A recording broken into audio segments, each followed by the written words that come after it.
Chief election commission पहुंच गए हैं। सिकंदर सुल्तान राजा कहते हैं कि इलेक्शन कमीशन वजारत दाखिला को इंटरनेट सर्विस के हवाले से कोई हिदायत नहीं देगा।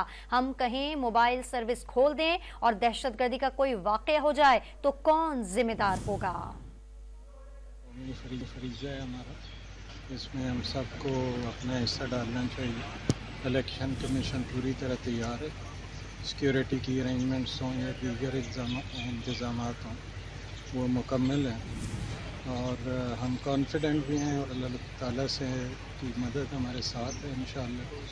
और इलेक्शन फ्री एंड फेयर होंगे और वोटर्स जो हैं वो अपना वोट जो है वो आज़ादी के साथ अपनी मर्ज़ी के कैंडिडेट को डाल सकें। सर, मुल्क भर में मोबाइल सर्विसेज इंटरनेट सर्विसेज मुअत्तल हैं और उससे क्या फ़र्क पड़ेगा? क्या समझते हैं? अभी मैंने तो टीवी पे ही टिकर चलते देखा है। रात को तो कहा गया था कि मोबाइल सर्विस जारी रहेगी, लेकिन हमारा सिस्टम इस पे डिपेंडेंट नहीं है। हम बड़ी दफ़ा क्लियर कर चुके हैं कि हमारा सिस्टम इंटरनेट डिपेंडेंट नहीं है।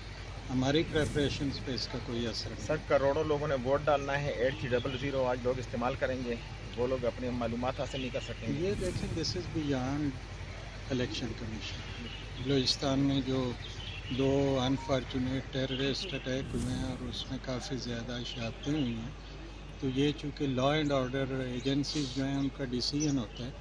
इसमें कमीशन अपनी रिकमेंडेशंस तो दे सकता है, लेकिन ये उनकी स्पेशलिटी है, तो इसमें कमीशन को मैं नहीं समझता मुदाखलत। सर, कोई डायरेक्शन देंगे आप इस तनाज़ुर में कि इसको रीइंस्टेट किया जाए? नहीं, बिल्कुल नहीं देंगे, क्योंकि ये हमारा काम नहीं है। इस पर अगर हम डायरेक्शन देते हैं और खुदा न खास्ता कोई वाक़या होता है तो कौन समझे।